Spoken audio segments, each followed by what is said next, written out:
19. spillerunde blev åbnet i Randers, da FC København var på besøg i Super Saturday-matchen, og det var også gæsterne, der kom bedst fra start. Sanchin ganske køligt her sparker bolden ind til 1-0.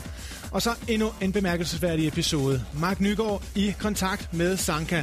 Han burde måske have fået straffespark her, Randers-spilleren, men det blev altså ikke dømt. Og så var der kort efter endnu en situation. Dengang er det Postbæk, der lige er i infight med Nygaard, men det ligner altså mere angriberen, der søger kontakten her. Altså ikke straffet nogle gange, der er heller ikke dømt. Til gengæld mål for anden gang, og for anden gang også Sanchin på målscorerlisten her. Bolden er knap nok givet op til anden halvleg. Kevin Sture kommer på mellemhånden, og så kan brasilianeren trille den der stille og roligt ind. Og det sluttede som endte også med en tredje scoring på Essex Park. Desværre altså ikke hjemmeholdet, der kom på tavlen, men i stedet for en Døje her, der scorer det første mål i SAS-ligaen, senegaleseren. Flot trykket af på William Kvist. Flotte forarbejde. Dermed 3 nye point til FC København, der altså fastholder førstepladsen uanset hvad.